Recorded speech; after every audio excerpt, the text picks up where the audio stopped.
자, 이제 문제 2번에 들어가 보도록 하겠습니다. 오케이? 자, 서강대학 2018년도 기출문제인데 수가 어떻게 만들어지는지에 대해서 얘기를 하고 있습니다. 그래서 뭐 크로네커는 자연수는 신이 만든 작품이며, 자, 옛날 이야기하면 다 넘어가시면 돼요. 알겠죠? 넘어가시고, 자, 정수는 자연수로부터 만들어진다. 정수는 원래 어떻게 만든 거야, 자연수를? 빼다 보니까 만들어진 건데, 빼다 보니 어떻게 빼기로 했는지를 설명하기로 했는데, 거기서 보니까 뭐라고 정했느냐? 마이너스 2는 3에서 5를 빼면 만들어지는 거다. 그렇잖아. 맞잖아. 자, 그래서 정수집합을 뭐라고 바꾸기로 했냐면 자연수의 순서상으로 바꾸기로 한 거예요. A에서 B를 뺀 케이스를 자연수라고 하자. 정수라고 하자. A와 B는 자연수다. 자연수를 순서상으로 묶어서 빼기라는 연산을 하면 정수가 정의된다 라고 약속을 한 겁니다. 이런 케이스에서 알 수 있다시피. 자, 근데 문제가 있어요. 문제가 있어서 뭐냐면 3에서 5를 빼나 마이너스 2가 나오고 4에서 6을 빼도 뭐야? 마이너스 2가 나오잖아. 자, 그러다 보니까 여기서 어떻게 설명하기로 했냐면 A 더하기 D, 다시 말하면 3이랑 6이랑 더하고, 그리고 다시 5랑 4랑 둘이 더하면 항상 9가 나오죠. 이렇게 앞뒤로 둘이 더해서 더할 때는 뭐라고 본다고? 서로 같은 녀석이라고 보도록 하자라고 하면서 정수를 정했다는 얘기입니다. 즉 다시 말하면 정수를 뭐로 정했다고? 자연수 두 개 콤보로 정했다가 되면서 이제 확장이 됐대요. 다시 말하면 수석상으로 정의했다는 얘기고, 여러분이 어느 정도 이해할 수가 있는 게 이미 우리 유리수에 대해서 공부를 할 때, 그러니까 유리수가 뭐랑 똑같다 그랬어? 격자점의 개수랑 유리수의 개수가 똑같다고 했었죠. 즉 다시 말하면 얘도 자연수와 자연수의 순서쌍이니까 일종의 격자점의 개수란 말이야. 근데 유리수의 개수가 또 정수의 개수하고 똑같으니까 격자점의 개수는 정수의 개수랑 똑같을 것이고, 그러니까 정수의 개수는 격자점으로 설명해도 뭐 1대1 대응이 만들어지겠죠. 그래서 이렇게 설명했었다. 뭐 이런 이야기입니다. 자, 그리고 정수를 이제 자연수로부터 얻을 수 있는 것처럼 유리수도 마찬가지다. 유리수는 뭐야? 자연수를 분모로 하면서 분자가 정수가 되는 케이스를 얘기를 했었지, 자연수 분모의 정수 분자를 얘기를 하기로 했었는데, 자, 거기서 보니까 마이너스 5분의 1을 자연수 3개의 순서쌍으로 쓰도록 하자. 자, 이렇게 해갖고 뭐라고 정의하기로 했었냐? 여기 보니까 더 복잡해져요. A, B 요거 두 개는 뭐야? 분자를 얘기하는 거고, 콤마 C까지 때려주십니다. C까지 때려주면 얘를 가지고 뭐야? A, B, C가 다 자연수다. 그래서 자연수의 3개짜리 순서쌍으로 설명을 하기 시작하면 하나 더 필요한 유리수들도 분명히 정리해 나갈 수가 있다가 된 거죠. 즉 다시 말하면 뭐라고 정리하자는 거예요? A분의 B를 C로 정리하자는 거죠. 그래서 이렇게 써주면 되는데, 이렇게 자연수 3개의 원소가 필요하더라 이러면서 얘의 집합을 뭐라고 하자? 유리수의 집합으로 정의를 하자가 됐습니다.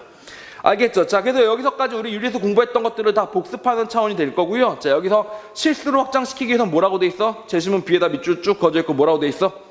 AN은 유리수이고 AN이 극한값이 존재한다. AN의 극한값이 존재하는 케이스가 되면 걔를 실수 전체 집합이라고 하자. 즉 다시 말하면 이렇게 만들어진 유리수 수열들이 있을 텐데, 유리수가 있을 텐데 걔를 수열들을 쭉 만들어가지고 걔가 어디론가 수렴하면 걔를 뭐라고 부르자고? 실수라고 부르자라고 정의해놨다 이런 얘기입니다. 알겠죠? 그리고 맨 마지막에는 복소수까지 I를 정의해서 복소수로 정의한다까지 나오니까 복소수 내용 우리 다음 시간에 공부할 거란 말이에요. 그래서 그때 가서 공부를 해보시면 되겠고, 그런 내용들을 다루고 있다라고 보시면 되겠죠. 오케이? 자, 그리고 문제 2-1로 넘어가도록 하겠습니다. 문제 2-1에 대한 내용들입니다. 자, A에서 정의된 정수의 집합에는 같은 원소가 무한히 많다라고 되어 있어요.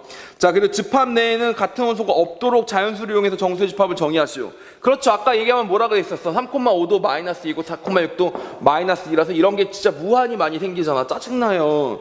자, 근데 집합 내에 같은 원소가 없도록 그대로 자연수를 이용하긴 이용하는데, 그걸 바탕으로 정수의 집합을 그냥 이렇게 무식하게 얘도 자연수라고 하지 말고 딱 하나로 정수의 집합을 설명해 봐라.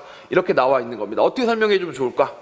하나로 설명하기 위해서는 둘 다 바뀌면 안 돼요. 둘 다 같이 막 충분히 커지고 바뀌면 안 되고 하나로 고정이 돼 있어야 된단 말이야. 근데 예를 들면 이렇게 설명하시는 방법이 있겠죠.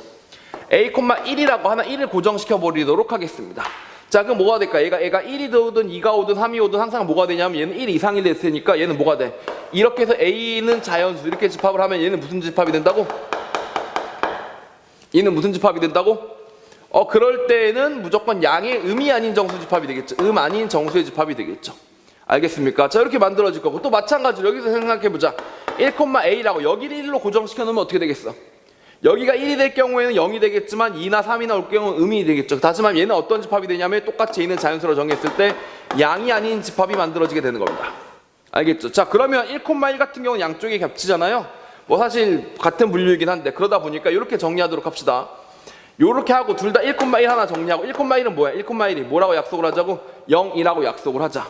그리고 여기는 A는 자연수라고 하지 말고 A는 2 이상의 자연수다 이렇게 정리해주면 되겠죠. 2 이상의 자연수. 이렇게 해버리면 얘는 확실히 양이 아닌 자연수가 아니라 2 이상의 자연수니까 음의 정수가 만들어지기 시작하죠. 그래서 음의 정수가 됩니다. 음의 정수가 되고 어차피 여기는 A는 자연수라고 했으면 1,1도 포함이 됐을 테니까 요거 살짝 지워주고 나면 요거 둘의 합집합이 되면 어떻게 돼? 요거 둘의 합집합을 해주면 그게 바로 뭐야?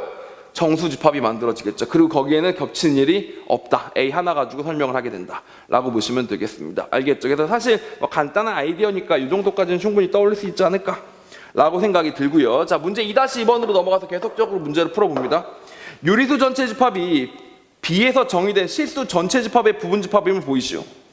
아니 쌤, 당연히 유리수가 실수인데 유리수가 실수에는 포함이 되는 건데, 자, 이걸 어떻게 보입니까? 여러분, 일반적으로 증명하기 어려울 때가 있을 겁니다. 증명하시기가 어려울 때가 있으면 뭘 하시면 되냐면 정의를 생각해 보시면 돼요. 실수 집합의 정의가 뭐라 그랬었지? 실수 집합의 정의는 유리수 수열의 극한값이라고 했었죠. 그러면 유리수는 유리수 수열의 극한값인가? 를 생각해 보면 돼. 다시, 유리수는 뭐였냐? A, B, C로 자연수 3개가 수소쌍으로 만들어진 녀석이 유리수였는데, 걔가 실수에 포함된다라는 걸 보여주기 위해서는 뭘 해주면 된다고? 얘가 바로 어떤 유리수 수열의 극한값인가를 생각하면 돼. 그러면 얘로 가는 유리수 수열 하나를 찾아내면 얘는 실수니까 뭐야? 실수의 부분집합이 되는 거지. 다시요. 되게 중요한 이슈입니다. 가끔 많은 학생들이 질문할 때 이럴 때가 진짜 많아요.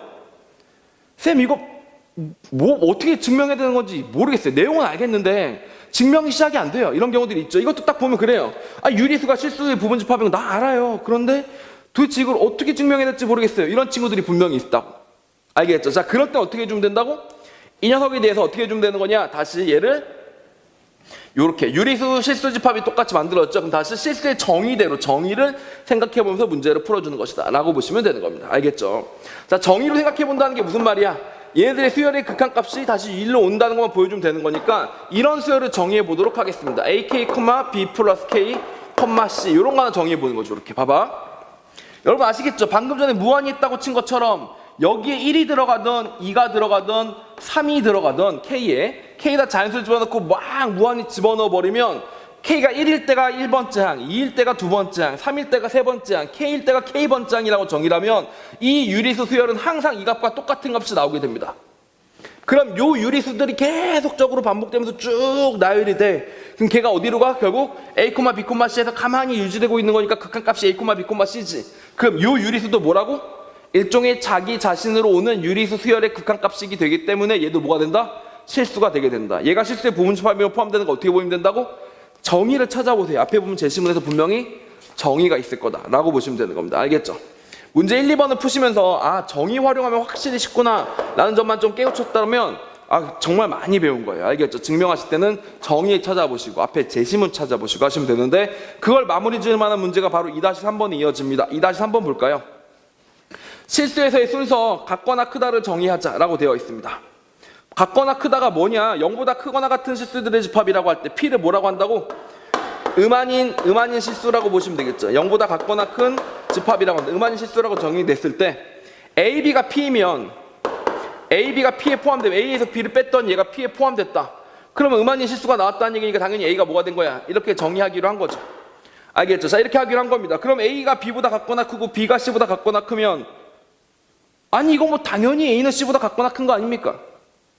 이렇게 되는 건데 다시 한번 증명할 때는 뭐가 필요한 거라고? 정의가 필요한 거라고요. 자, 보세요. A가 B였다. 이므로 뭐가 된 거야? A랑 B는 어디에 포함되는 거야? P에 포함되는 거다. 자, 그리고 B랑 C가 같거나 크다라고 했으므로 정의상 뭐야? B에서 C를 빼면 뭐가 되는 거다? 얘도 다시 똑같이 P에 포함되는 거다. 이렇게 두 개를 써주시면 돼요. 자, 세 번째, A와 C가 같거나 큼을 보이시오라고 되어 있으니까 A랑 C가 같거나 큼을 보이시오가 됐으면 우리는 뭘 보이면 돼? A랑 B가 C가 여기 P에 포함됨을 보이면 되는 겁니다.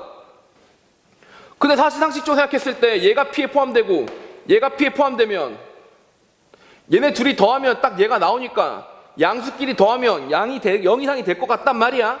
근데 얘네 둘이 더하면 얘가 되는 게 지금 증명 핵심인데 다시 말하면 여기다가 뭐라고 쓰면 되는데 따라서 라고만 쓸 수 있으면 되는데 얘들이 더하면 이게 되는 거 맞음? 맞긴 맞죠? 맞긴 맞는데 그냥 맞다고 쓰시는 게 아니라 제시문 잘 찾아보시면 그거 도와줄 수 있는 힌트가 분명히 나와 있습니다. 잘 찾아보세요. 응? 제시문에 어디 써 있어요? 거기 보시면 맨 마지막에서 두 번째 문단을 보시면 이와 같이 실수 전체 집합을 블라블라로 정의하자 밑줄 그어진 B 있고 그 다음에 이렇게 정의된 실수 집합에는 사칙 연산이 잘 정의되며 또한 0보다 큰 두 실수의 합은 0보다 크다. 자, 만약에 얘네 둘이 0보다 크다면 둘이 더하면 0보다 크니까 들어가는 거예요. 알겠죠? 둘 중에 하나가 0이라면 0이고 얘는 0보다 커. 그러면 0은 더해봤자 크기가 변하지 않으니까 0보다 커서 또 들어가는 거예요. 둘 다 0이면 0 더하기 0은 0이니까 여기 0이 들어가는 거예요. 이렇게 세 가지로 나눠 쓰는 거지. 개 당연한 이야기를. 무슨 말인지 알겠어? 뿔 더하면 양수끼리 더하면 뭐가 나온다? 뿔이 나온다. 이거 제시문에 나와 있고요. 뿔과 0을 더하면 0은 크기를 변화시키지 않으니까 당연히 뿔이 나온다 해주는 거고요. 다시 0과 0을 더하면 당연히 뭐가 나온다? 0이 나온다 라고 써주시는 거고요. 그럼 얘는 여기 들어가고 얘도 여기 들어가면 당연히 뭐 어떻게 해도 무조건 뿔 아니면 0이니까 뭐가 나온다? 항상 이렇게 만들어진다 라는 얘기를 여기다 써주신 다음에 따라서 이렇다 라고 써주시면 증명이 되는 겁니다. 사실 개당연한 얘기지. A가 B보다 같거나 크고 B는 C보다 같거나 크니까 A는 C보다 같거나 크다. 선생님 이거 대체 어떻게 증명하라는 겁니까? 더 자세하게 지금 앞에서 정의를 하고 있으니까 이럴 때에는 이거의 정의를 찾아서 그거에 대한 한 줄짜리 근거를 제시한 다음에 들어가 주시면 되는 겁니다. 다시 당연한 걸 물어볼 때는 그 당연한 것들의 정의를 찾아서 그것의 근거를 제시문을 찾아서 한 줄만 더 써주시면 되는 게 수리논술에서 얘기하는 증명입니다. 사실 이런 케이스를 많이 겪어보셔야지만 여러분이 어디까지 증명하고 어디까지 안 증명할 수 있는지들에 대한 감들이 좀 잡히실 거거든요. 자, 그렇게 하나씩 연습해 보시면서 우리 계속적으로 진도 나가보도록 하겠습니다. 여기까지였습니다. 1강 수고 많았습니다.